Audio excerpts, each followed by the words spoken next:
Hello friends, welcome to my channel stories by Karma Kushwaha. दोस्तों, जैसा कि आप जानते हैं, मैं हर रोज़ आपके लिए अलग अलग रहस्यमयी कहानियाँ लेकर आती हूँ।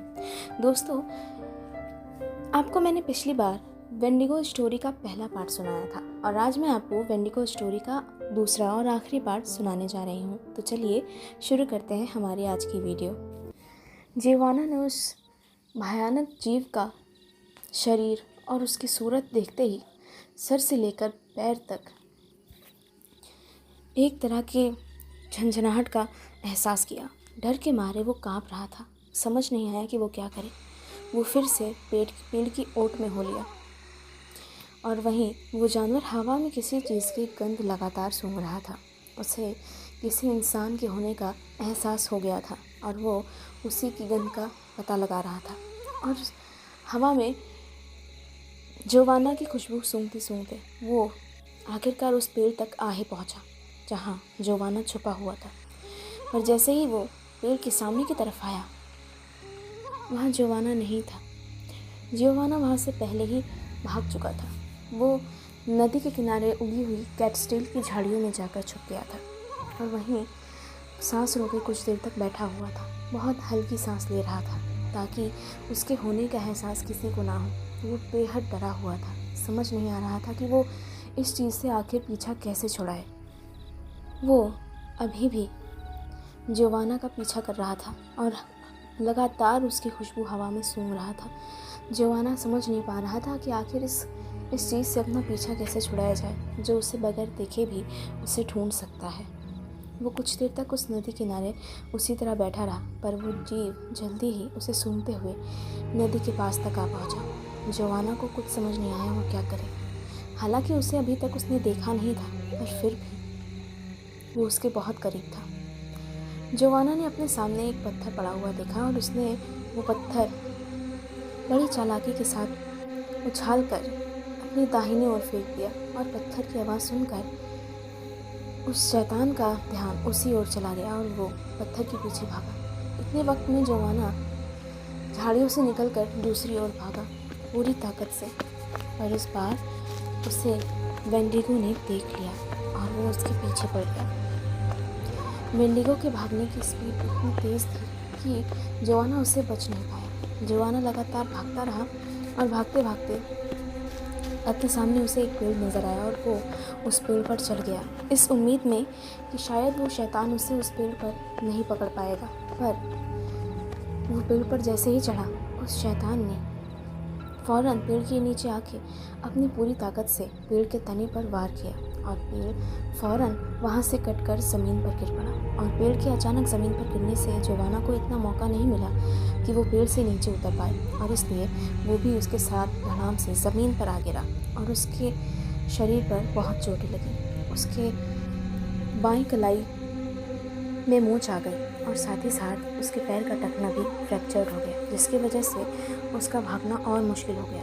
उसने पेड़ की डालियों से निकलकर भागने की कोशिश की, पर ऐसा करने पर उसे बेहद दर्द का एहसास हुआ। ओह गॉड, जीसस, लगता है मेरा पैर की हड्डी टूट गई। अब मैं कैसे भागूंगा।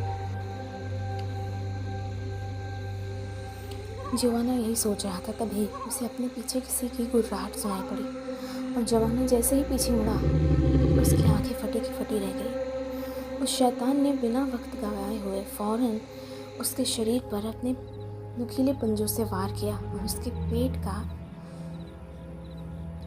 1 औंस मांस अपने पंजों से नोच ले गया।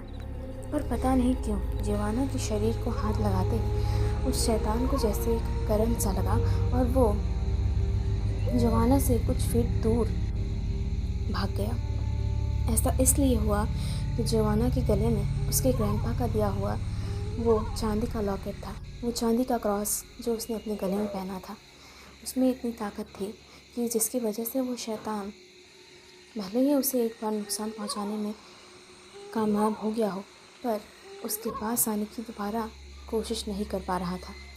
जियोवाना को बेहद गहरी चोट लगी थी और वो गश खाकर वहीं पर गिर पड़ा। वो अभी भी सोच रहा था कि आखिर वो इस जंगल से कैसे निकल पाएगा। हालांकि वो शैतान अभी भी उसे दूर से खड़ा खड़ा घूर रहा था। बहुत देर तक वो उसके आसपास ही चक्कर काटता रहा और इतने वक्त में जोआना के शरीर से काफ़ी खून बह गया, पर उस शैतान ने दोबारा उस पर वार करने की कोशिश नहीं की। कुछ देर बाद आसमान में चिड़ियों की चहचहाहट सुनाई देने लगी। इसका मतलब था कि कुछ ही देर में सुबह होने वाली थी और इसके साथ ही वो शैतान भी वहाँ से भाग गया और न जाने किस जगह चला गया। जोआना अभी भी ज़मीन पर अधमरी हालत में लेटा था। उसके कैनवास उससे कुछ ही दूरी पर बिखरे पड़े थे, जिस पर उसने कल पूरी मेहनत से पेंटिंग की थी। और कल का दिन कितना खुशनुमा था उसके लिए, और आज जिसका उसने कभी अंदाज़ा नहीं लगाया था। उसने पूरी ताकत लगाई और ज़मीन पर घिसटते घिसटते वो अपने सारे कैनवास और अपनी सारी ड्राइंग मटेरियल्स के पास पहुंचा और एक आखिरी पेंटिंग बनाने की कोशिश करने लगा। और ये पेंटिंग ना उसने ब्रश से बनाई और ना ही कलर से। ये पेंटिंग उसने अपने खून से बनाई और उसी शैतान की पेंटिंग बनाई जिससे उसका रात में सामना हुआ था। और वो पेंटिंग ख़त्म करने के बाद जैसे ही उसने उसके किनारे अपना सिग्नेचर किया, उसके साथ ही वो बेहोश हो गया। और कुछ देर बाद जब उसकी आँख खुली तो उसने खुद को एक अस्पताल में पाया। उसने अपने आसपास देखा तो उसे वही चारवाहा नज़र आया जिसे उससे कल बातचीत की थी।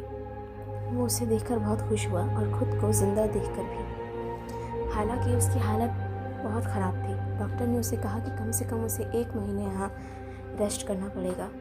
वो समझ नहीं पा रहा था कि अपनी वो पेंटिंग्स वो पेरिस तक कैसे ले जाएगा, जिसके लिए उसने इतना खतरा मोल लिया और उसकी जान जाते जाते बची। वो इस बात को लेकर परेशान हो रहा था, तभी वो चारवाहा उसके पास आया और उसने उससे बात की। उसने कहा, दोस्त कैसे हो तुम? मैंने तुम्हें पहले ही कहा था कि यहाँ बहुत खतरा है, पर तुम नहीं माने। अब जिन पेंटिंग्स के लिए तुमने इतना खतरा मोल लिया है, तुम्हें उन्हें जहाँ भी ले जाना हो वहाँ ले जाने में मैं तुम्हारी मदद करूँगा और तुम्हारी पूरी देखभाल करूँगा, चिंता मत करो। और 1 महीने बाद जोआना उस एग्ज़िबिशन में था, बेस्ट पेंटिंग का अवार्ड लेते हुए, और वो उसे लेते हुए बेहद खुश था। आखिर उसकी मेहनत सफल हो गई। सिर्फ एक ही इंसान जानता था कि उसने इस पेंटिंग की क्या कीमत चुकाई है। वो उस अवार्ड फंक्शन में भी अपने आप चलकर नहीं जा सका क्योंकि इसका शरीर बहुत कमज़ोर था और वो व्हीलचेयर के सहारे ही वहाँ पहुँच सका और अपने दोस्तों से मिल सका। पर वो वाक़या उसे सारी ज़िंदगी याद रहने वाला था।